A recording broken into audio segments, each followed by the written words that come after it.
Hello and welcome to the University of Victoria Registration 101 series.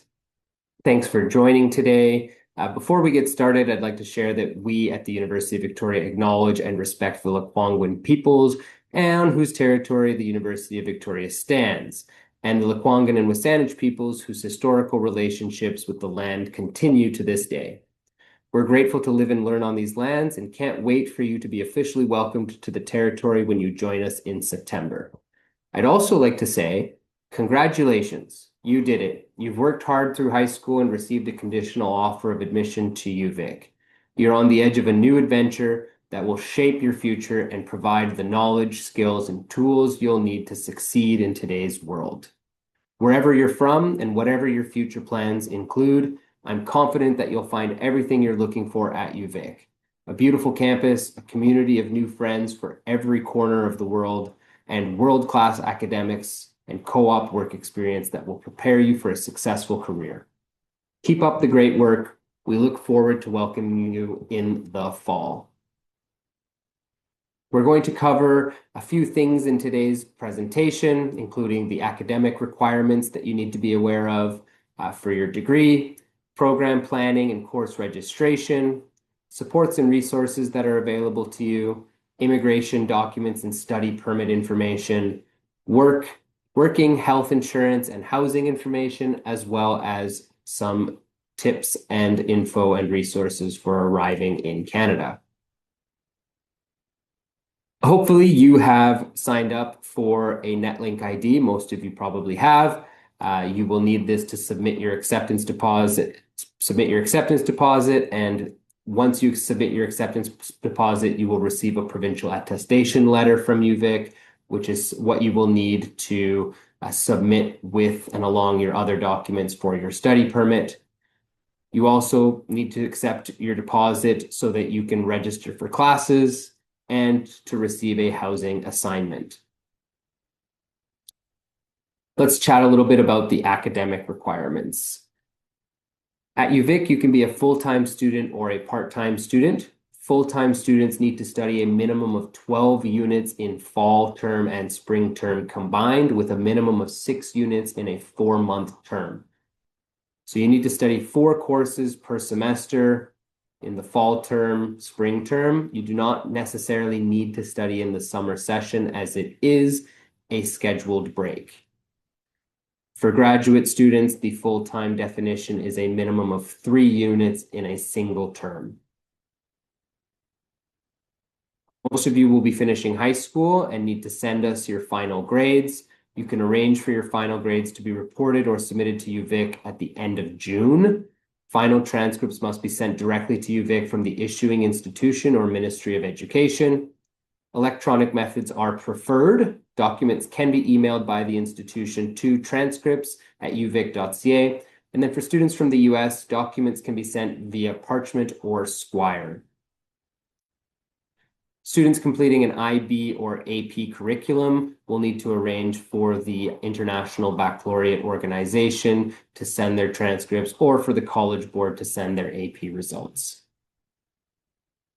And then if you're studying at a post-secondary institution and you're a transfer student, or if you're doing dual credit through your high school with a local college or online community college, then you can have that institution send us your transcripts directly so that we can assess it for transfer credit. Some common terminology before we go any further. Undergraduate versus graduate. Undergraduate is what you will be studying and doing a bachelor's degree after high school. Graduate is what you'll study after your undergraduate degree. That's a master's degree or a PhD program. At the University of Victoria, we have many different faculties, and within those faculties, there are departments. So you'll have a faculty, which is like your faculty of social sciences, and then you'll have a department within that faculty, for example, the Department of Political Science. And then those departments will offer majors and minors. You could do your major in political science with a minor in something like social sciences. Major being the majority focus of your degree, and the minor being a smaller focus. We also have concentrations that are offered within some of our majors. and programs. So, for example, you could do a major in biology with a concentration in forest biology. And then degrees, those are the bachelor's degrees that you will be offered or that you will be granted at the end of your studies. For example, we have more than 11 undergraduate bachelor's degrees being awarded at the University of Victoria, Bachelor of Arts, Bachelor of Commerce, Engineering, and so on. I'm not going to read them all out, but they're here on the screen for you to take a look at.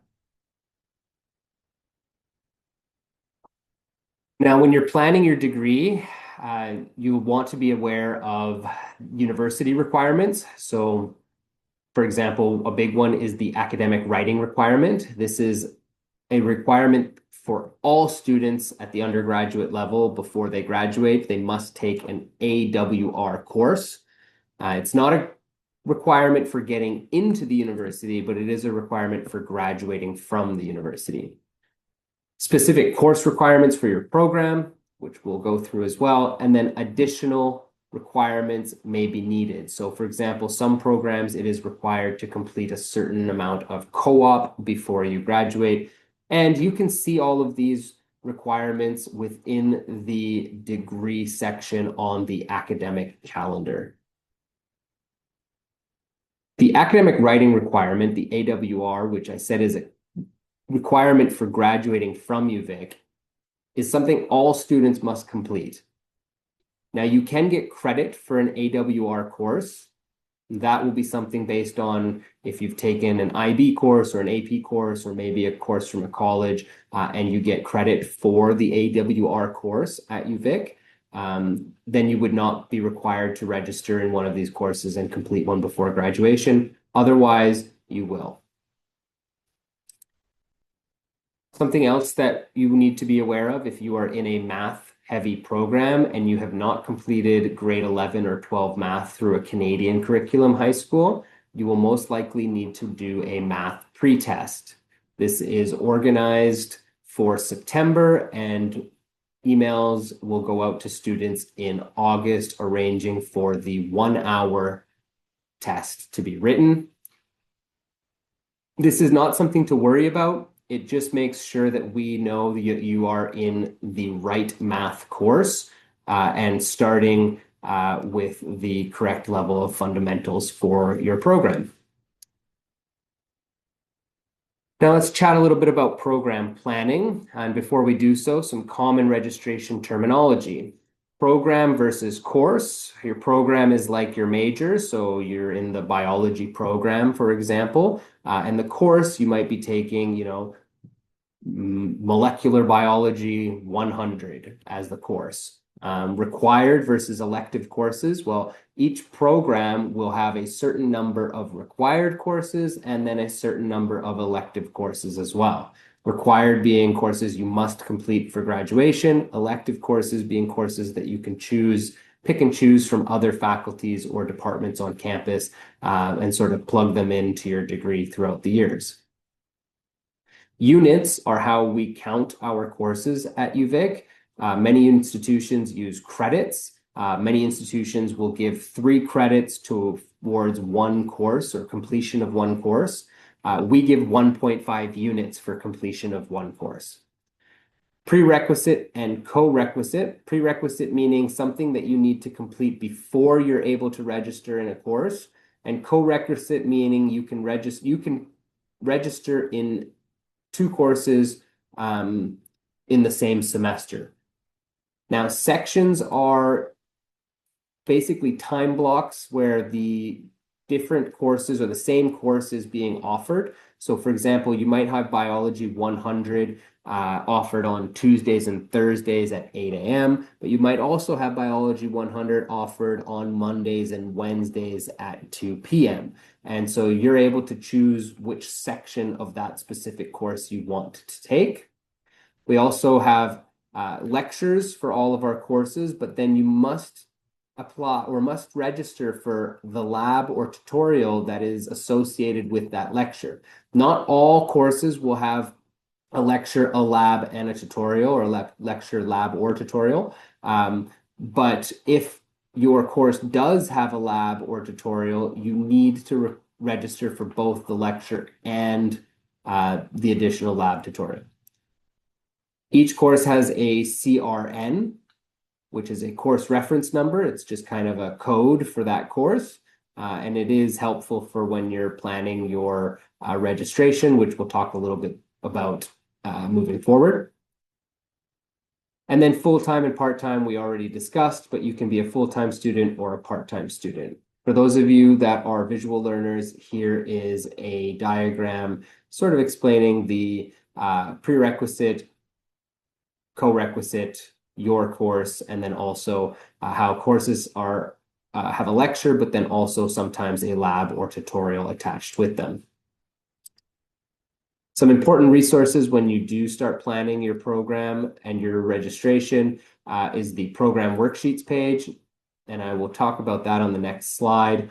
The academic calendar, which has all of our departments and the courses that are offered within those departments on the calendar, online course timetable, and the registration tutorials page, which will have videos and tutorials on different steps of the registration process. The program worksheets can be found on the UVic website by just typing in program worksheets in the search function up top.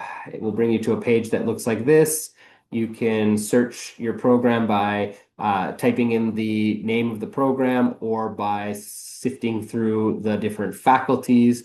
If you were looking in the Faculty of Humanities for history, you would go down to H and then click on the history PDF, which would bring you to a page that looks like this, where it shows you all of the required courses in first, second, third, and fourth year to complete this degree. You'll see that this student or a student in history needs to complete History 100, an additional history course at the 100 or 200 level, the academic writing requirement, and then they have room for 7 electives in their first year, which is equivalent to 10.5 units of coursework. Year 2 is very similar. Again, they'll take History 201, an additional history course at the 100 or 200 level. Sorry, 2 additional history courses at the 100 or 200 level, and then another 7 elective courses. There are a lot of electives for courses or programs within the Faculty of Humanities as well as Social Sciences, and that's why many students will choose to complete and do a double major. Biochemistry within the physical or the Faculty of Science has many less electives and many more required courses. This will show you exactly what courses, again, are required in first, second, third, and fourth year to graduate with the biochemistry major. The nice thing about this is if you click on a specific course, for example, if you clicked on Math 102, it would bring you to the academic calendar page for Math 102, which is Calculus for Students in the Social and Biological Sciences. There's a description. It shows you how many units are being offered or how many units the course is worth, and then also the hours of study required for this course. So this course will have a lecture for 3 hours during the week. It might be 1 3-hour lecture, or it could possibly be 3 1-hour lectures or 2 1.5-hour lectures. But it will be 3 hours of lecture per week. And then there's 0 hours of lab and 0 hours of tutorial. So you would only need to register for the lecture for Math 102. There's also some notes. So for example, it says credit will be granted for only one of Math 102, Math 100, or Math 109, which means you can only get credit for one of those 3 courses. Prerequisites, it says students must complete Pre-Calculus 12 to be able to register for Math 102. Complete one of the following. You could also meet the prerequisite for this course by earning a minimum grade of C in Math 120, which is pre-calculus mathematics. Now, if we look at another example, Math 100, same thing, description, units, and then hours. It shows lecture 3 hours, lab 0 hours, tutorial 1 hour. So a student taking Math 100 would need to register for the 3 hours, the lecture, but then also register for the tutorial assigned to the lecture. Again, credit will only be granted for one of these three courses, and then students can meet the requirement for Math 100 by getting a C+ in Math 120, or completing pre-calculus with a minimum grade of 73%, or they can also get permission from the department to take the course if they don't meet the other prerequisite requirements. And just another example here to show you what it looks like for another course, Math 101. Again, prerequisites, units, hours, notes, description, same stuff. Then we're going to go over some sample schedules. This is what we recommend you build your schedule like, so that you have time in your schedule, not just for your coursework or for your lectures and labs and tutorials, but also that you're building in time for things like dinner with friends, watching TV, playing sports, and volunteer work. You also need to block in some time for studying outside of your classes. That's very important. But all in all, we want you to have a healthy schedule where you're not just focused on the study portion of your life, but also some of the other things as well, which will lend to your success as a student. Another great example, this student is a bit less of a morning person, decided to book most of their classes starting at 11 a.m. The downfall to that is their class on Tuesday goes all the way until 7 p.m. But they've still booked in some time for brunch with friends, lunchtime yoga, studying, a TV night, and a part-time job at the bookstore. Some tips for program planning: explore your course options, look at the different courses that are being offered in the different faculties and departments. Look those specific courses up in the academic calendar and see the description, read the description, see the hour requirements. Does it have a lab or a tutorial requirement? Build your timetables early. So really, that's a big one. Make sure that you're organized and have a good idea of what courses you're going to register in for when registration does open. And then add any associated labs or tutorials to your timetable. When you're building those timetables early on, make sure that you're including the labs and tutorials that are associated with the lectures. When to register. So you'll receive a registration email with your time ticket indicating when you can start registering for courses. You can register anytime after the date and time stated in your time ticket, but don't wait too long. Classes fill up quickly. So we do recommend that you're ready to log in and register for your courses on that day at that time. And that will avoid most of the scenarios where a course fills up and then you have to sort of revert to your plan B. You can take a look at your personal time ticket by logging into the website with your NetLink ID, heading over to the Student Services tab, scrolling down to the registration section, and selecting registration status, which will bring you to a page. You can select the appropriate term or terms from the drop-down and click Continue. This will show you your registration status for the term, which will be displayed through a few different indicators, including student status, holds on your account, and academic standing. If all three indicators show green checkbox, then you are eligible to register in the selected term. In blue, you will also see your year standing, the earliest date and time you can register. If a time has been assigned, this typically happens several weeks before registration begins. So if you're logging in and you do not see this, it's because it just has not been opened yet for you.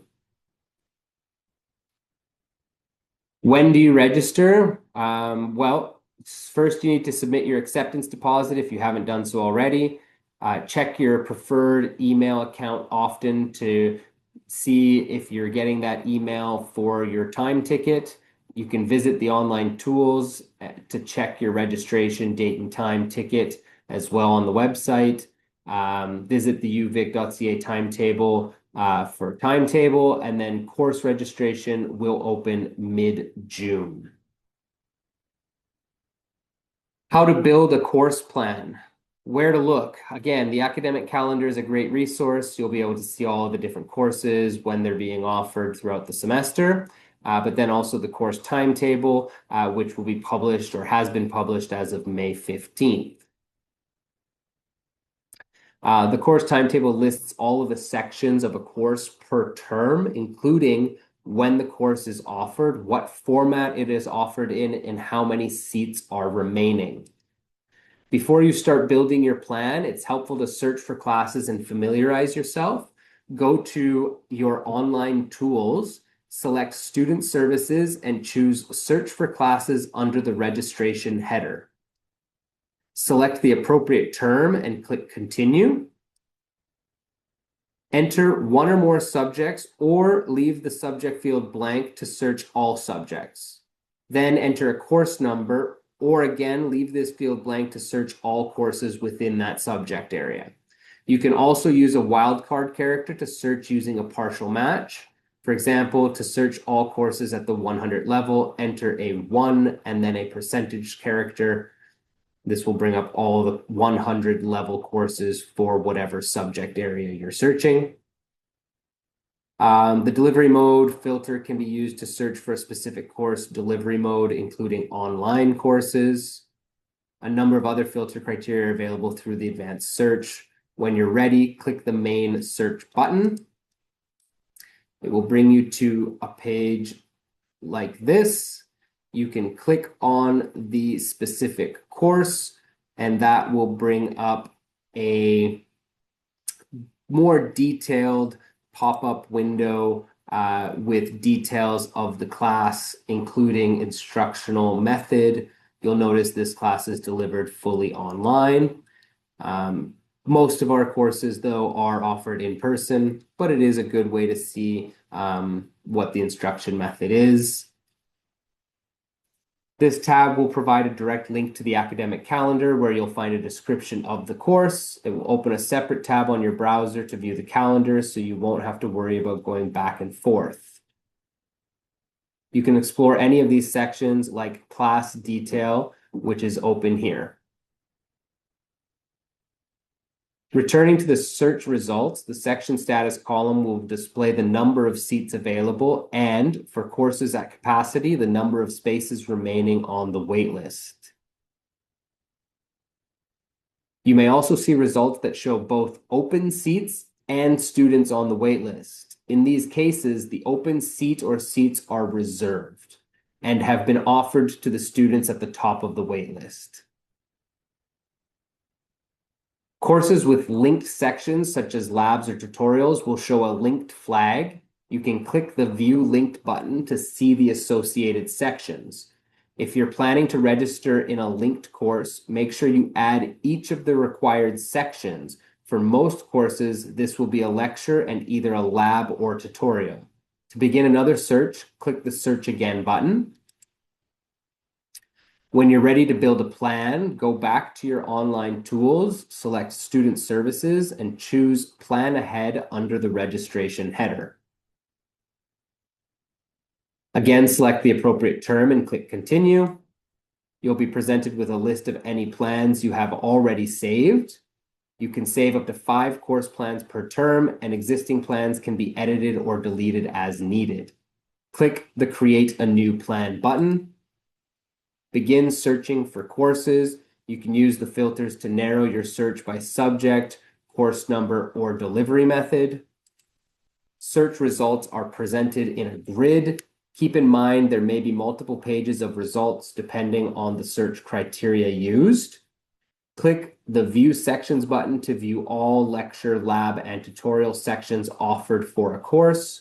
Make sure you add specific sessions of a course to your plan rather than just the course itself. Otherwise, it won't show up on your visual schedule. Section results will list the meeting times and number of seats remaining. If a course requires registration in more than one section type, for example, a lecture and a lab, you will see the linked label in the section status column. When you're ready to add a section to your plan, click the Add button. The section will be added to your plan summary. If the section is offered synchronously, then that is at a particular date and time. It will also show up on your visual schedule. Continue adding sections until you are satisfied with your plan. Use the visual schedule to help identify any scheduling conflicts and be sure to save your plan. Once you see the pop-up box, enter a name for your plan and click Save. Once your plan is saved, you will see a notification that changes were successful and sections will show up as planned in your both the visual schedule and summary panels. If you later decide to remove a section from a plan, change the action to delete and save again. Saved plans can be viewed from the main Plan Ahead page as well as the Manage Registration page. From the Manage Registration page, you can add sections directly from your plans. Disclaimer: it's important to highlight that courses added to a plan are not checked for prerequisites or other eligibility criteria. You are responsible for ensuring you have met or will meet the necessary requirements for any course you plan to take. Remember, the courses you select for won't be checked for prerequisites or other eligibility criteria when you first register. This will be done once classes start. So it's very important that you triple check that you have the prerequisites for each class you take. Or what will happen is you will register for the course, and then in the semester, in the first few weeks, you will realize that you don't have the requirements for that course and you will have to drop it. So it's very important that you check this. How do you register or waitlist in a course? So same page, go to the online tools, select Student Services, and choose Manage Registration under the registration header. Just like before, select the appropriate term and click Continue. From the Manage Registration page, you'll see a few different ways to add sections. Search for sections using the Find Classes tab. Add sections by course reference number using the Enter CRNs tab. Or add sections from a saved course plan using the Plans tab. Search for sections, fill in the appropriate search criteria, and click the Search button. Sections can be added to your registration summary using the Add button to the right of each window. Sections that have been added will show as pending in the summary panel until you click Submit. To add a section directly by course reference number, enter the CRN, then click the Add to Summary button. Sections can also be added from a course plan. From the Plans tab, you will see a list of all your saved plans, along with the sections in each plan. Click the Add button to add individual sections, or use the Add All button to add all sections from a plan to your summary. As you add sections to your summary, the scheduled days and times will appear in the visual schedule panel. Sections will be shown in gray until they are successfully added. Once you are ready to add the selected, press the Submit button. Note that if you change your mind on any courses, you can change the action to remove before submitting or to drop after you have registered. Sections added successfully will display with a green check in the visual schedule and with the status of registered in the summary panel. Any sections where an error occurred will be highlighted in red, and a notice about the issue will display at the top of your screen. In this case, section A01 of Sociology 100A is at capacity and cannot be added. Instead, a student can elect to add themselves to the waitlist in case a seat becomes available. To waitlist in the section, change the action from register to waitlist and click the Submit button again. Waitlisted courses will show a status of waitlisted. To check your position on the waitlist, click the Schedule Details tab from the Schedule panel. You can also check the Schedule Details tab to see any pending registration offers, including the offer expiry time. Sections are all expanded by default now. View your position on a waitlist.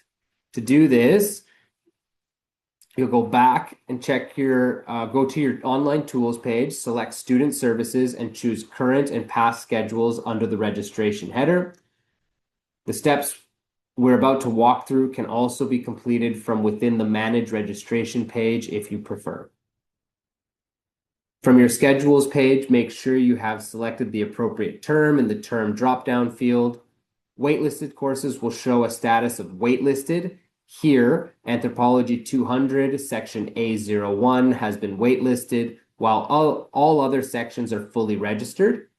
To check the position on a waitlist for a course, click the Schedule Details tab in the bottom panel. In this example, a seat has been offered, the waitlist position changes to 0, and the course displays the date and time by which the offer must be accepted. You will be notified by email to your preferred address when a seat becomes available in a class.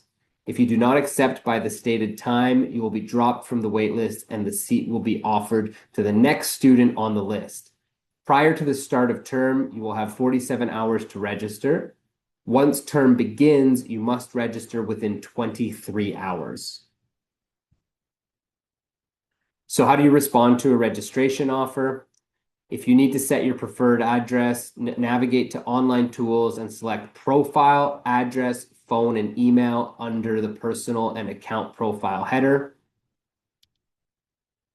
Once you've received an offer, an expiry date and time will be displayed in the Schedule Details panel. To accept the offer, change the action drop-down to Register and click Submit. If registration is successful, you will see that status of the course change to registered. If a course section is at capacity, you can waitlist by entering the course registration number on the Add Courses worksheet of the Registration tab in Online Tools. If someone drops the course, their space is offered to the first student on the waitlist. In addition to checking your email, also check your waitlist page in your online account daily. Some students miss emails due to sensitive filtering / junk mail settings. So make sure that you have those settings open for UVic emails. Waitlist offer acceptance instructions will be sent to your preferred email address. If you are offered a space in a waitlisted course, you must accept by the deadline indicated in the email. After the deadline, the offer will go to the next student on the waitlist. Don't forget to drop your fallback class. If you don't, you'll be billed for it. So each class will have, you'll have a date by which you can drop a course. If you forget to drop the course that you registered in as a fallback class before that date, then you will be charged for that course. How to drop a course or section. Go to your online tools again, select Student Services, and choose Manage Registration under the registration header. Just like before, select the appropriate term and click Continue. From the Manage Registration page, you'll see a list of all your registered courses in the Summary panel. For each section you wish to drop, change the action drop-down from None to Drop. Once you have selected the drop action from the sections you wish to drop, click Submit to confirm the changes. Note that if the last day for 100% reduction of fees has passed, the drop-down will change to reflect that a drop will no longer be eligible for a full refund of the tuition for the course. September 16th is the last day for 100% reduction of tuition fees for standard first term and full year courses. October 7th is the last day for 50% reduction of tuition fees for standard courses, and October 31st is the last day for withdrawing from first term courses without penalty of failing that course. A notification will appear at the top of the screen if the drop was successful. Any dropped courses in your summary panel will show as deleted. At this point, it is safe to navigate away from that page. Some registration tips: register as close to your assigned date and time as possible. You really don't want to build a timetable, wait too long, log in and try to add those courses, but have some of them filled up already. So then you'll have to completely reorganize and reassess. Register for both fall and spring term classes at once. That's a big one. You will register for both semesters in the summer. Identify and register for any labs or tutorials associated with your chosen courses. Again, we've said this multiple times, but it is a common mistake. So please make sure that you're checking that you've registered for the tutorial or lab that is associated with the lecture. Always hit the submit changes button after each change and stay up to date on your waitlist status. Also, browse our online tutorials for any help. Registration errors, field of study, or faculty or program restriction. Level restriction.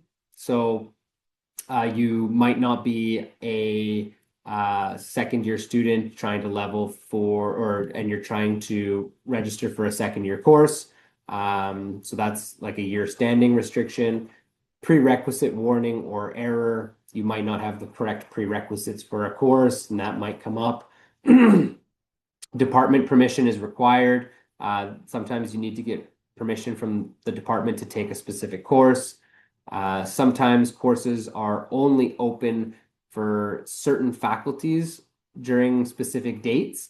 So that might be an error that you see because it's only open to maybe, let's say, engineering students. Can't register and or waitlist for more than one section of the same numbered course. Yeah, so you can't register for multiple sections of Biology 184, for example. And then maximum units exceeded. So you really shouldn't try and take more than 5 courses per semester. You will be able to register for, I believe, 6. But if you tried to do more than that, it will not allow you to do that. Supports and resources that are available to you. Academic supports. So we have academic advising. You can book an appointment online with your academic advisor starting now. Get in touch with them as early as possible because they can book up to 2 weeks in advance. We have an amazing Center for Academic Communication, courses and workshops, EDD 101, which will count for credit towards your degree, is an amazing course that you can take. Learning strategies for university success, and it will set you up for success throughout your degree. Use your professor's office hours. I've never been turned away from a professor during their office hours.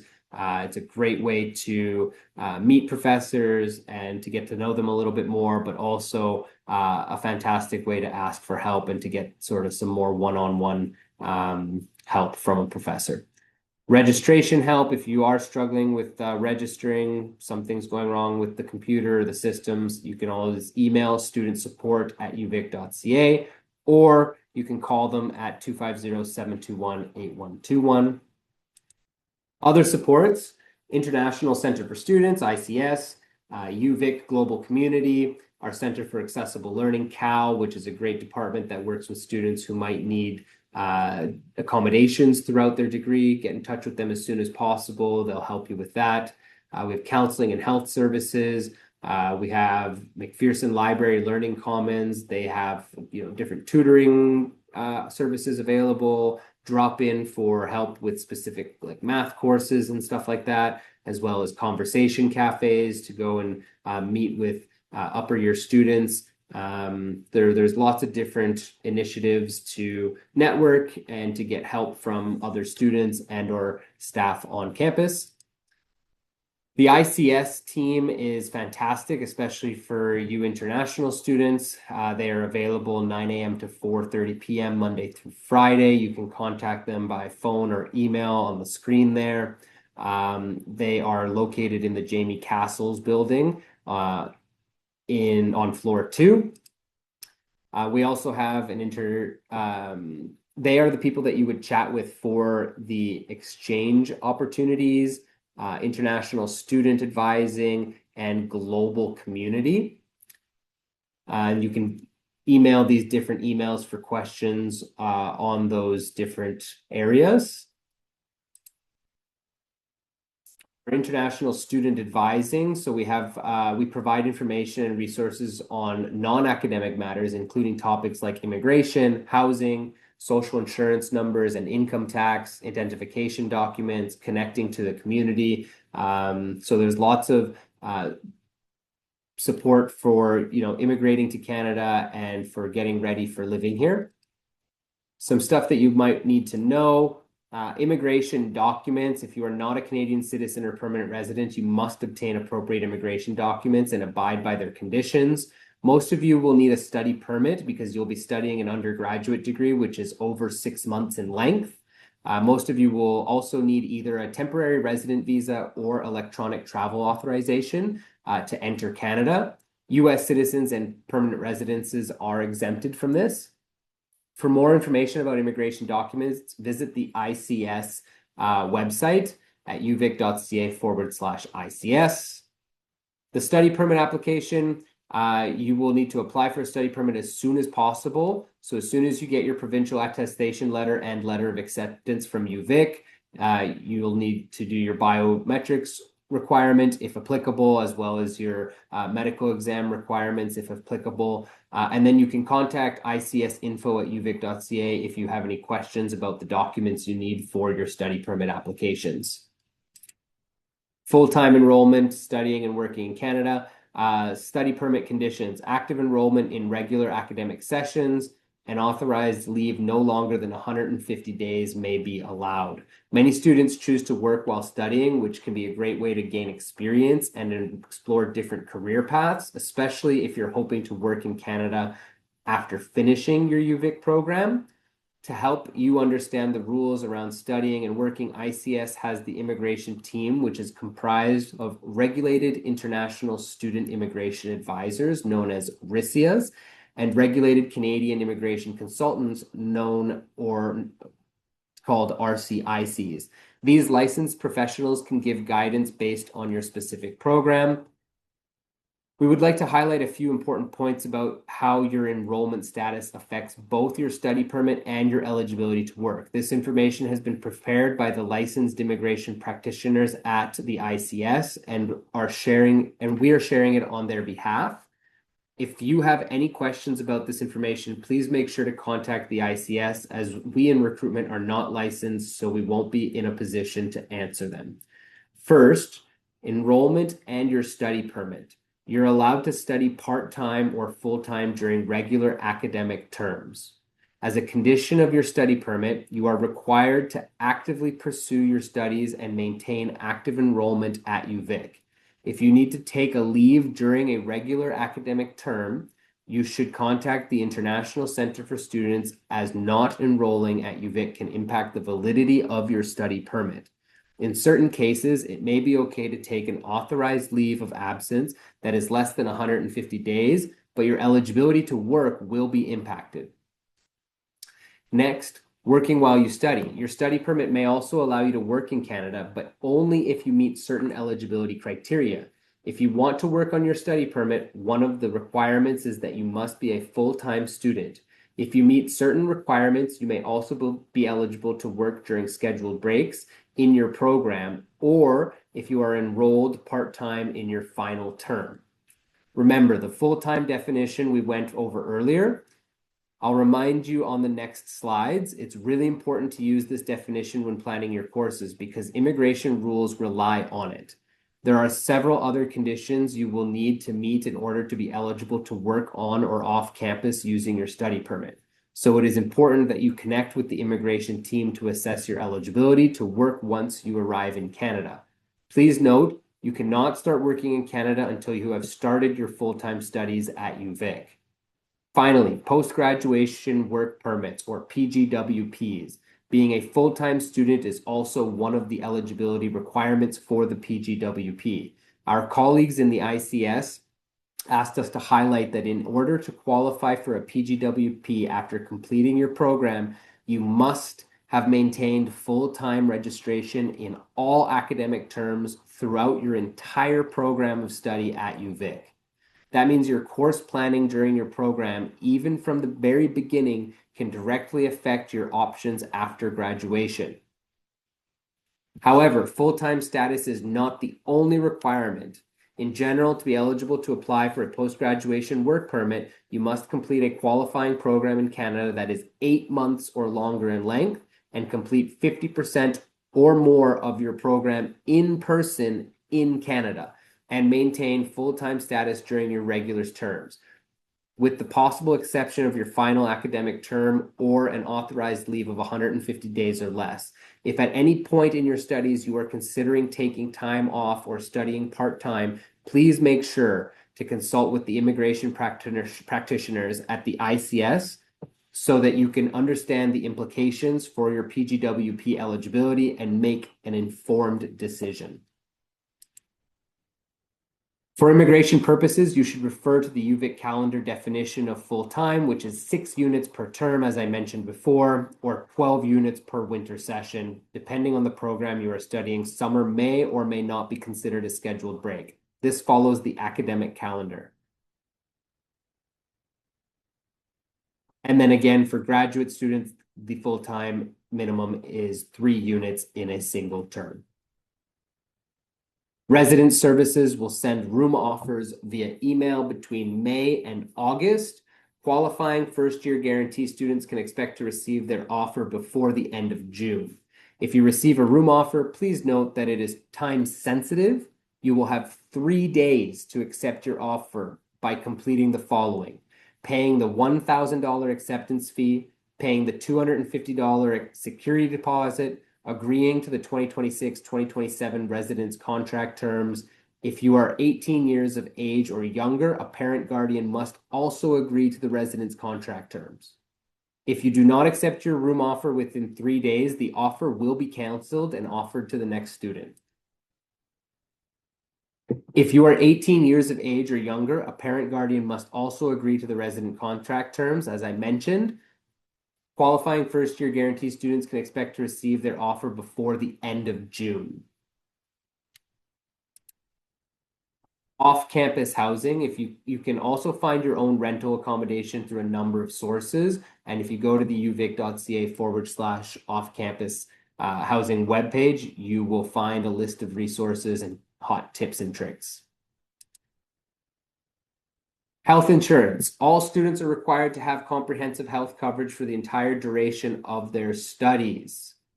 It's very important to have comprehensive health insurance coverage for your time in Canada so you avoid being denied services or receive a high bill due to not having insurance.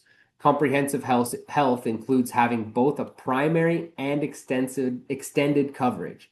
So what is the difference between primary health insurance and extended health benefits? Primary health insurance covers essential medical services such as general physicians and referrals to most specialists, diagnostic and lab facilities, and hospitals. Examples of primary coverage are our mandatory temporary medical insurance, MTMI, by GuardMe, and BC Medical Services Plan, our provincial plan, which we will talk about more in the next slide. Extended health benefits provide a portion of the cost of services not otherwise covered by primary health insurance. This includes important benefits like dental work, vision care, prescription medication, as well as practitioners like physiotherapists and massage therapists. At UVic, extended health benefits are provided through your student union. All UVic students should have both primary health insurance and extended health insurance with the time they study at UVic. Having comprehensive health insurance can prevent you from facing any financial difficulties in the case of needing medical services to maintain your physical and mental wellness. How does primary health insurance work? For the first 4 months of your studies, you will be automatically enrolled in the mandatory temporary medical insurance plan with coverage through GuardMe. During that time, you should apply for the BC MSP, or the British Columbia Medical Services Plan, which you will have for the rest of your studies. Most new international students will be automatically enrolled in the mandatory temporary medical insurance plan and assessed a fee of $265 Canadian once they're registered in at least one course. Your coverage will be effective for one term, September 1st to December 31st. You will also have complimentary coverage starting August 18th to allow you to settle in before your term starts. If you plan to come before August 18th, you may apply for early arrival coverage on the GuardMe at UVic website. All undergraduate students registered in 3 or more units of course will be automatically enrolled in the Extended Health and Dental Plan by the Undergraduate Student Union. The University of Victoria Student Society, UVSS, graduate students will be enrolled in the GSS plan. Both are under the Alumo Insurance Company. Your extended health plan may cover up to a percentage of medical fees for applicable services. This includes such services as vision care, dental care, travel benefits, prescription drugs, counseling, and services provided by specialists such as chiropractors, physiotherapists, and more. Just a reminder that extended health benefits cannot replace your primary health insurance. You must have both. For more information about your extended health benefits and using your coverage, please visit the websites listed on our uvic.ca/ICS website. To recap, here is what your health insurance will look like for most international students at UVic. Primary health insurance, for the first 4 months, you will have GuardMe, which is your temporary medical insurance. During that time, you will apply for the British Columbia Medical Services Plan, which will be your health insurance for the rest of your time in British Columbia. For your extended health benefits, throughout your studies, you will be enrolled in Extended Health and Dental Plan through your student union. Okay, so what's next? Program planning webinars. Did you attend a program planning webinar or session for your faculty or program? If not, you'll find recorded versions on the Reg 101 website soon. Simply visit uvic.ca/Reg 101 and scroll down to program planning.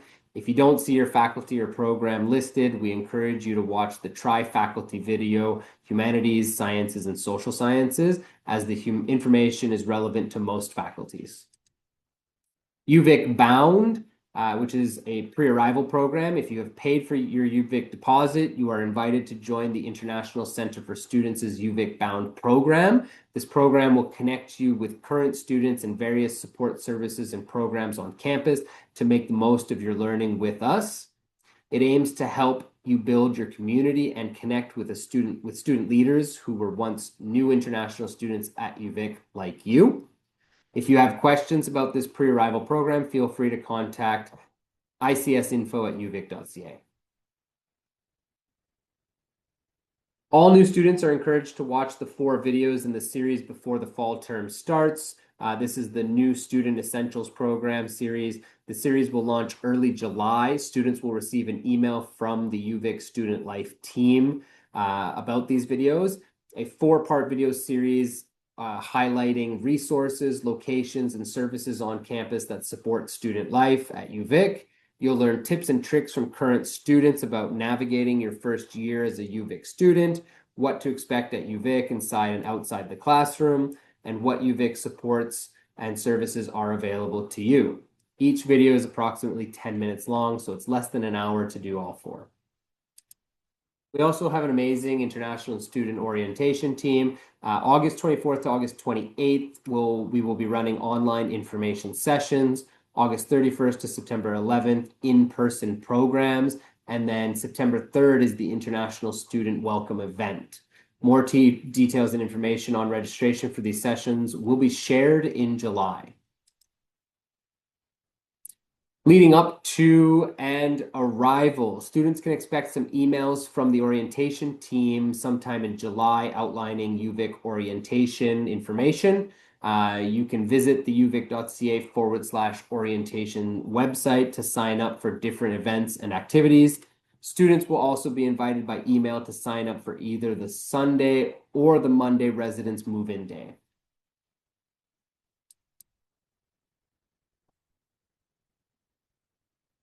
We also have the first year interconnect program. which is a mentorship program where you can get matched with an upper year student mentor. It's a great way to start building your UVic community before classes start, and learning about all of the amazing resources and supports that are available to you, as well as sort of start your networking and just be comfortable with being on campus. And that brings us to the end of the presentation. Hopefully, we will see you all here in September. Thanks for taking the time out of your day or evening to watch this recording. If you have any questions or if you want to connect with us, you can always connect on social media. We are available on all the major platforms. You can also visit campus and do a tour of campus. Our tours are offered daily, excluding Sundays and statutory holidays.